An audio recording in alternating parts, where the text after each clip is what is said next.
All right, so now we're going to begin worksheet 4. And just so you know, if you're jumping into the middle of these worksheets, you should definitely go chronologically. So, like, if you haven't completed some, finish those earlier ones first, then move to this one. They get increasingly more difficult. They introduce topics as we go on. So now we have motion maps, we have position time graphs, we have velocity time graphs. Basically, what the units are, the quizzes, the tests are focused on can you manipulate from one to another, or maybe you're just given a description. Let me make a description for this motion map. So you can pause the video, think about it. I'm just going to put it right here. This object is moving forward at 2 meters per second for 6 seconds. So that's how I would describe the movement of this object. Let you guys look at it.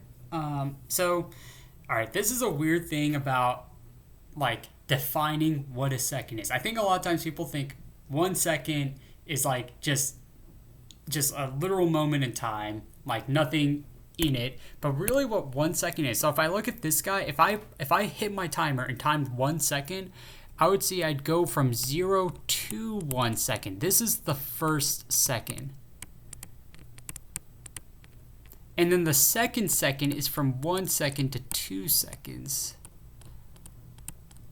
So you can see here, if I work all the way down, what the 6 second is 5 seconds to 6 seconds. And why that's important if I look at this object in its first second, I start at 0 meters, and by the start of the second, so when I'm at 1 second, I'm at 2 meters.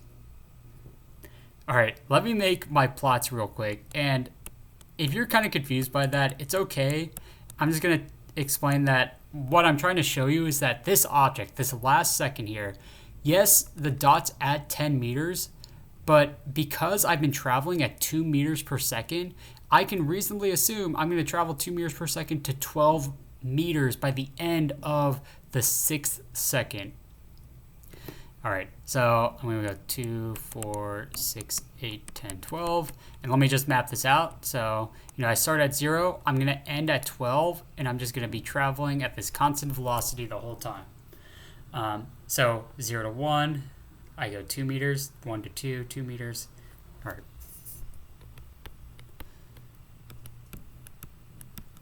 I'm going to make my velocity time graph, and this one's easy because the first second I'm going 2 meters per second, and I'm doing the exact same thing all the way across. All right, hopefully there's no questions there. If you do, come find me in class.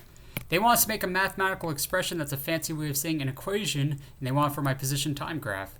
So remember, we're doing the x is equal to vt plus b. You remember x is vertical axis, t is horizontal, or the v is my slope, my m, b, I should call that not b, x naught. This is my y-intercept, in this case my position intercept. This one's actually pretty easy because we already talked about the velocity is 2 meters per second. And my x naught, I could see here I start at 0. And so when I write this equation later on, you can omit the 0. You don't need to keep it there. All right. So from my position time graph, how can I find the displacement? So remember, displacement's kind of a position term. So it turns out that if I just look at the position time graph, I just have to see what's happening. So from 1 to 3 seconds, I start at 2 meters, I end at 6 meters. If I follow this, I go up 4 meters. Or if you use the formula, displacement is equal to delta x, change in x. So it'll be x final minus x initial. So I'm writing this out in the sense of like f is final, I is initial. Or I can say x at 3 seconds minus x at 1 second. The x at 3 seconds is 6 meters. The x at 1 second is 2 meters. And so this is going to be a 4 meter difference. That my multiple ways are adding up. They look like they're right. Great thing about physics, we can check our work. So that looks right. All right, now they want us to do the same thing, but this time, so this was just using position time graph. This will be velocity time graph. So let me zoom into my velocity time graph here. So I only have this graph to find the same displacement from 1 to 3 seconds. And the way I'm going to do that is what I did in the last worksheets, and that's by taking the area. If I take the area of this velocity time graph, I get a displacement. And so I get that this, square is 2 meters tall, 2 meters per second tall, times 2 seconds wide. The seconds cancel. I'm left with 4 meters. So just using that, I get 2 meters per second times 2 seconds, 4 meters. There we go. So, wow, look at that. I have the same value for my displacement between both of them, and what the arrow represents as displacement. By the way, I didn't mention that this is on worksheet CVPM worksheet 4 and 5, so that's where you'd find it. Hopefully y'all could see where I was at. All right, so those are the same. That's great. Let's work on problem 2. And now this one, I'm going to let you guys construct these graphs. So I'm just going to, at this point, I'm going to assume you're good at doing any of these graphs. If you have trouble, go back to a previous video, come find me and ask me a question. Make this graph, we'll come back after. All right, so I worked out the position time graph and the motion map. Just some things to note. I'm going to do the velocity time graph with y'all because I find students still have trouble with this, and we'll walk through how I would solve it. The position time graph, note, we have 9 seconds worth. Now there's 10 numbers here. Remember what we talked about before. This is actually 1 second, and this is the second, and this is the third one. If you go all the way down, this is only 9 seconds. If you think that's confusing, I'll say now that if you plot it, it'll come out as 9 seconds, so that confirms it. That also means we have 9 dots here. The motion map, this one gets tricky, so start and end, make sure you label that. That's the way to avoid that. It starts and ends in the same spot. The green is the last 4 seconds, the red is the first 5 seconds. Let's do the velocity time graph. So I'm looking at these numbers. This object, I go up 2 meters in 1 second, so that's 2 meters a second. I do that again. I stop for 1 second, so I go back to 0. So remember, a velocity time graph is telling you the motion of an object. It's telling the motion of an object. It doesn't really tell you position. You have to work to figure out how its position is changing, but it doesn't tell you position. So it's what the object is actually doing. It's literally what is the slope on my position time graph gives you the velocity time graph. Now, let's go to this slope. This is 3 boxes in 1 second, so that's 3 meters per second. Do that again. Then we stop for 2 seconds. And then we go down, my line's a little messy here, but we go down -5 meters per second for 2 seconds. Note this graph, this is where -5 is. There's like an extra row here. This would be -6, so this is where we end. And this last second doesn't exist. We don't have the data for it. Don't put any new information they don't have data for. All right, so that's how you would do those graphs. Let's answer some of these questions. They want the displacement from 3 to 5 seconds from the velocity time graph. So that means I need to take the area. The area of this square is 3 meters per second times 2 seconds, which is going to be 6 meters. So I'll write it down here. 7 to 9 seconds. So that is this region here. That will be -5. So negative, don't forget the negative. It's in the negative region, times 2 seconds, which is -10 meters.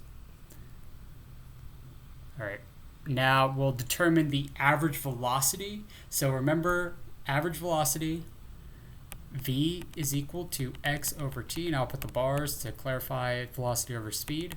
Okay, so they don't tell us to use the position time graph, the velocity time graph, whatever. So we can use a lot of information for this. Let me use actually the data. So at 4 seconds, I'm at 7 meters. At 8 seconds, I'm at 5 meters. Well, if I think about that, my final position is 5 meters and my initial one is 7 over a time period of 8 to 4 seconds. That's going to leave me with -2 meters over 4 seconds, or -0.5 meters per second. The negative is my direction. I'm moving in the negative direction overall. So that's my average velocity. Let me confirm that with my position time graph. My position time graph.